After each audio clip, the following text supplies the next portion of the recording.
নমস্কার বন্ধুরা, crazy not লেজির আরেকটি ব্লগে আপনাদের সবাইকে স্বাগত। চলছে আমাদের নেপাল সিরিজ। তো নেপালের আজকে আমার ষষ্ঠ পর্ব।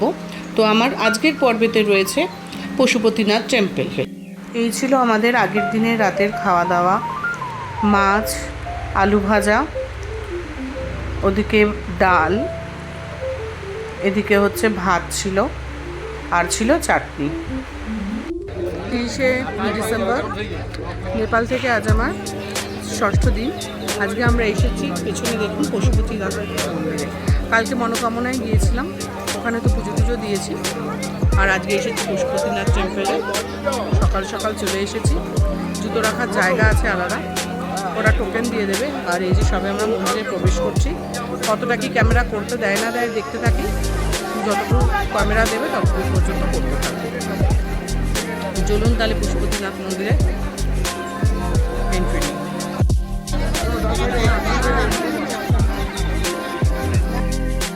এগুলো জন্য 100 টাকা করে নিচে নেপালি টাকায়। নেপালি রুপিস 100। এবং লাইনটা কত দূর? লাইন বিশাল বিশাল। কতক্ষণ লাগবে তাও? 2-2.5 ঘন্টা লাগবে। 2-2.5 ঘন্টা লাইন লাগবে বলছে। এবং যা পরিস্থিতি আমাদের হয়ে আছে, এখন সকাল 9:30 বেজে গেছে। এখন হলো 10টা। 10টা বাজে। 2 ঘন্টা মানে মোটামুটি 12টা সাড়ে 12টার আগে বুঝে দিতে পারছি। বিশাল বড় এরিয়াটা বিশাল বড়। এবার ভেতরে তো ক্যামেরা অ্যালাউ নেই, ওই লাইনের টুকুনি জয়টুকুনি আছে ওইটুকুনি পর্যন্ত, তার বাইরে আর কিছু না। দেখা যাক।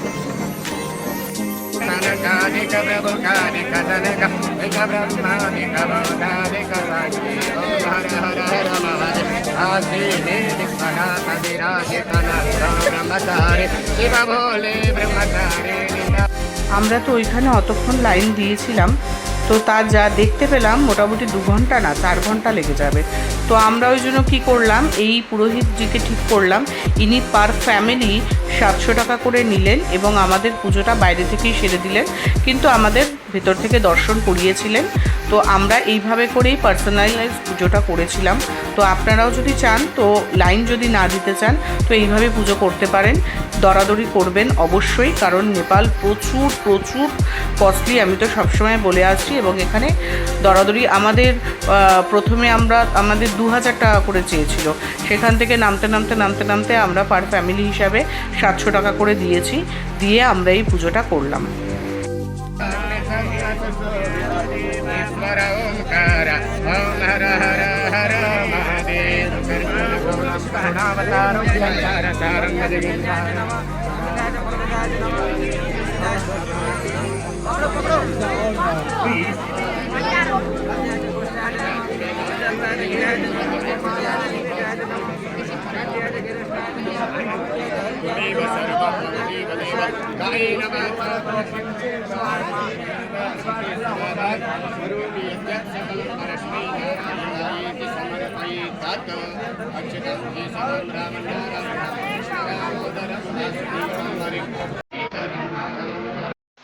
তো আমরা তো মন্দির থেকে বেরিয়ে আসলাম।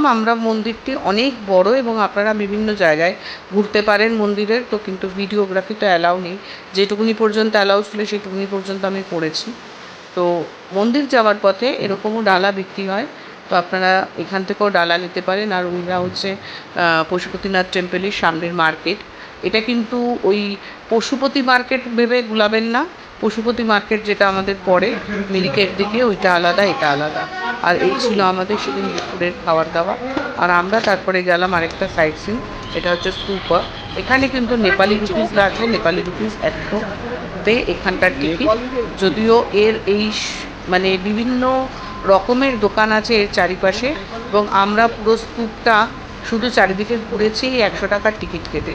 এছাড়া কিন্তু আমাদের উপরে উঠতে যায়নি, এটা উপরে ওঠা যায়, গেট রয়েছে।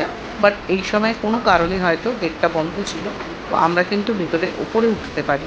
বাট আমরা এই স্তূপের চারিদিকে ঘুরেছি। এই যে সুন্দর বাটির মধ্যে বিভিন্ন রকমের ফুল, এগুলো আমি বিভিন্ন বৌদ্ধ মন্দিরগুলোতে দেখেছি যে এরকম থাকে, দেখতেও খুব সুন্দর লাগে। ওনারা ভীষণ সাজিয়ে গুছিয়ে এরকমভাবে, মানে বৌদ্ধ স্তূপগুলোতে একটা জিনিস আমি দেখেছি, মানসিক শান্তি ভীষণ পাওয়া যায়। এত চুপচাপ, এত শান্ত একটা পরিবেশ থাকে যে দেখতে খুব ভালো লাগে।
নেপালের আমাদের এটা সেকেন্ড সাইট সিন, প্রথম সাইট সিন সকালেই গিয়েছিলাম পশুপতিনাথ মন্দিরে। তো ওখানে তো পুজো টুজো দিয়েছে। এটা হচ্ছে বুদ্ধ স্তূপা। শুধু স্তূপটার চারিদিকে রাউন্ড দিলাম 100 টাকা নেপালি কারেন্সি টিকিট, আর কিচ্ছু না, মানে কিচ্ছু নেই আর এটার মধ্যে। মানে আমি একদম সত্যি আপনাকে বলি, আমি তো কাউকে রেকমেন্ড করবো না। মানে পুরো জালি জায়গা, না স্তূপে উঠতে দিল না কোনো কিছু, শুধু স্তূপটার চারিদিকে মোটামুটি 5 মিনিটের আমরা একটা ওয়াক করে নিলাম, তার জন্য 100 নেপালি কারেন্সি, এছাড়া আর কিছু না। তো এবার আপনারা যারা নেপাল আসবেন মনে করছেন, খুব ভালোভাবে জেনে শুনে তারপরে আসবেন, কারণ নেপালে কিন্তু প্রচণ্ড ঠকে যাওয়ার একটা বিশাল প্রচণ্ডভাবে একটা টেন্ডেন্সি আছে।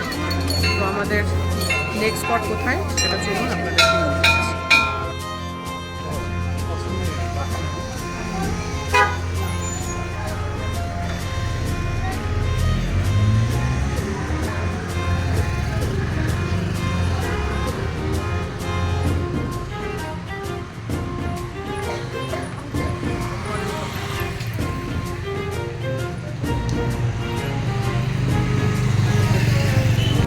আমরা এখন যাচ্ছি ভক্তপুর দরবার স্কোয়ার।